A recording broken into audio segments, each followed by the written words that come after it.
Hello bro, I hope all are feeling well. आज हम लोग यहाँ पे बात करते हैं भारत के इतिहास की एक ऐसी घटना के बारे में जो न सिर्फ ब्रिटिश राज्य की नींव हिला दी बल्कि भारतीय स्वतंत्रता संग्राम की पहली चिंगारी बनी।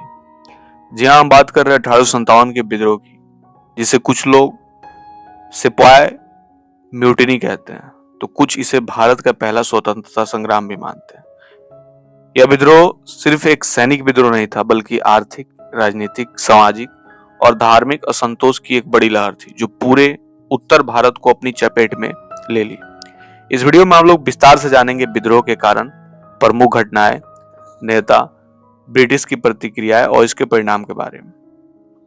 ये स्क्रिप्ट थोड़ी सी लंबी होगी, चलिए शुरू करते हैं।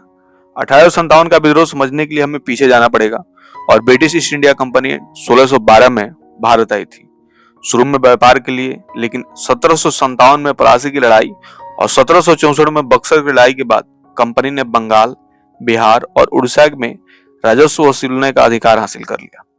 कंपनी ने धीरे धीरे अपना विस्तार किया। एंग्लो मैसूर युद्ध 1766 से 1799, एंग्लो मराठा युद्ध 1772 से 1818 और 1849 में दूसरे एंग्लो सिख युद्ध के बाद पंजाब, नॉर्थ वेस्ट फ्रंटियर और कश्मीर पर कब्जा। 1856 में अवध को भी हड़प लिया गया। कंपनी की सेना में ज्यादातर भारतीय सिपाही थे जिन्हें सिपाही कहा जाता था।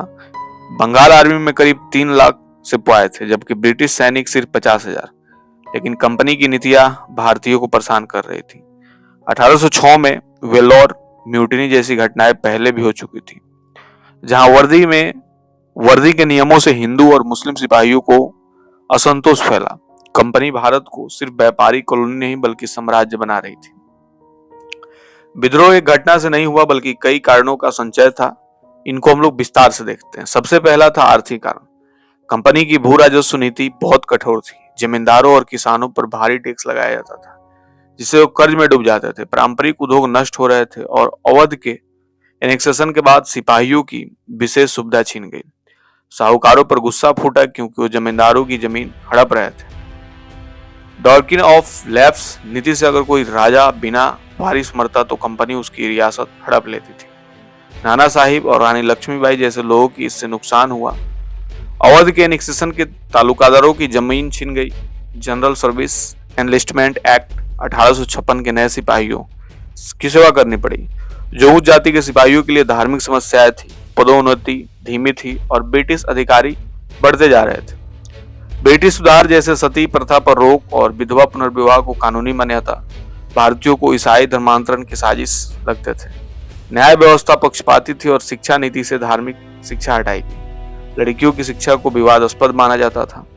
धार्मिक कारण की बात करें तो एनफील्ड राइफल की कारतूसों में गाय की चर्बी और सुअर की चर्बी की अफवाह है जो हिंदुओं और मुसलमानों दोनों के लिए अपमानजनक थी।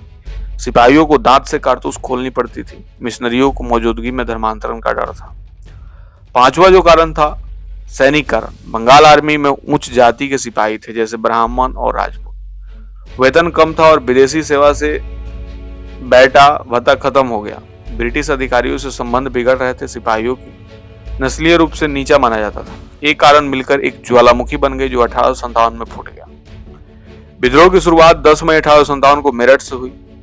फरवरी मार्च 1857 में बैरकपुर में 19वीं बंगाल नेटिव इन्फेंट्री में कारतूसों पर असंतोष और 29 मार्च को मंगल पांडे ने ब्रिटिश अधिकारियों पर गोली चलाई। उन्हें 8 अप्रैल को फांसी दी गई। 9 मई 1857 को मेरठ में 85 सिपाहियों को कारतूस मना करने पर सजा जिससे विद्रोह भड़का। 10 मई को सिपाहियों को जेल तोड़ी, अधिकारियों को मारा और दिल्ली की ओर कूच गया। 11 मई 1857 की बात करें तो दिल्ली पहुंचकर विद्रोह ने बहादुर शाह द्वितीय को हिंदुस्तान का बादशाह घोषित कर दिया था।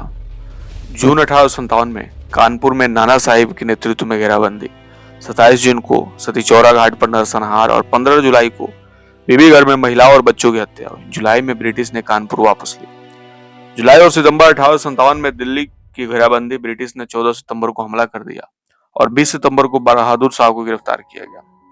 जुलाई 1857 में दानापुर में विद्रोह हुआ। आरआई घेराबंदी की गई और लखनऊ की पहली राहत 25 दिसंबर, दूसरी राहत 18 नवंबर और मार्च 1858 में कैंपबेल ने लखनऊ पर अंतिम हमला किया। सागर की घेराबंदी टूटी, झांसी पर हमला और रानी लक्ष्मीबाई ने ग्वालियर पर कब्जा किया। 17 जून को लड़ाई में शहीद हुए और 20 जून को ब्रिटिश ने ग्वालियर लिया। 1858 से 1859 में विद्रोह दबा और 1 नवंबर 1858 को माफी घोषित हुआ। 8 जुलाई 1859 को औपचारिक समाप्ति हुई। ये घटनाएं पूरे उत्तर भारत को प्रभावित की। दिल्ली, कानपुर, लखनऊ, झांसी, ग्वालियर, बिहार आदि। मुगल शाह बादशाह विद्रोहियों ने उन्हें नेता बनाया, सिक्के जारी किए, लेकिन अनिच्छुक थे। 1857 में गिरफ्तार, रंगून निर्वासित। 1862 में मौत हुई। विद्रोह की पहली चिंगारी बैरकपुर में हमला और फांसी के कारण हुआ था। कानपुर के पेशवा घेराबंदी का नेतृत्व नरसंहारों से जुड़े गायब हो गए। रानी लक्ष्मीबाई और झांसी की रानी डॉक्ट्रिन ऑफ लैप्स का विरोध हुआ। झांसी और ग्वालियर में लड़ाई में शहीद हुई। नाना साहेब के सहयोगी कानपुर की लड़ाई हुई। इसके साथ ही ब्रिटिश नेता में ऑल कैडेन थे, सर कैलुन कैंपबेल थे, sir huge range, sir Henry equal, जो लखनऊ की पहली राहत चाहते थे।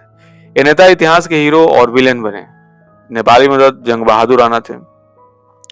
ब्रिटिश ने विद्रोह को बेरहमी से दबाया। दिल्ली और लखनऊ में भयानक लड़ाई, शहर जो है तबाह हुए। विद्रोहियों को तोप से उड़ाया गया। करीब 6000 यूरोपियन मारे गए, लेकिन भारतीयों की संख्या लाखों में थी। ब्रिटिश ने पंजाब और सिखों की सुरखाओं की मदद ली। 80% सेना भारतीय थी, लेकिन मद्रास और बॉम्बे आर्मी वफादार रही।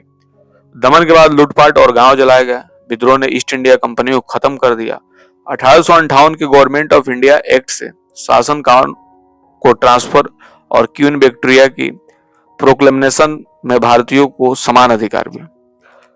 धार्मिक सहिष्णुता का वादा रहा। 1877 में विक्टोरिया भारत की एम्प्रेस बनी।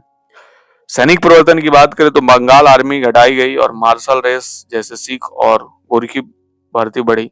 आर्टिलरी ब्रिटिश हाथों में और राजनीतिक रूप से भारतीयों को सिविल सर्विस में जगह, लेकिन सीमित विश्वविद्यालय बने, लेकिन असमानता बनी रही। विद्रोह ने राष्ट्रवाद की भी नींव रखी।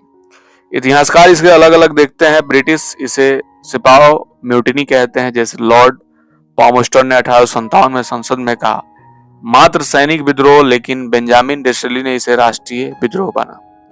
भारतीय इतिहासकार इसे पहला स्वतंत्रता संग्राम कहते हैं, जैसे वीर सावरकर ने। मार्क्सिस्ट इसे वर्ग संघर्ष मानते हैं। एरिक स्टोक्स ने कहा कि यह अमीर किसानों का विद्रोह था। विलियम डेलरिम्पल की द लास्ट मुगल में धर्म और आंतरिक विभाजन पर जोड़ रहा। 2007 में 150वीं वर्षगांठ पर भारत में इसे स्वतंत्रता संग्राम के रूप में मनाया गया। कुछ कहते हैं कि एकत्रित नहीं था क्योंकि ब्रिटिश की मदद की, लेकिन मुगल साम्राज्य को पुनर्जीवित करने की कोशिश और राष्ट्रीय एकता का प्रतीक था। दोस्तों, 1857 का विद्रोह भारत के इतिहास में एक मील का पत्थर है। यह असफल रहा, लेकिन इसने ब्रिटिश राज की कमजोरियां उजागर की और आने वाले स्वतंत्रता संग्राम की प्रेरणा बनी। अगर आपको ये वीडियो पसंद आया होगा तो इसको शेयर करेंगे ज्यादा से ज्यादा। और क्या आप इसे म्यूटिनी मानते हैं या स्वतंत्रता संग्राम, आप कमेंट करके बताएंगे। और मिलते हैं ऐसे ही कोई नया वीडियो लेके। तब तक के लिए बाय बाय।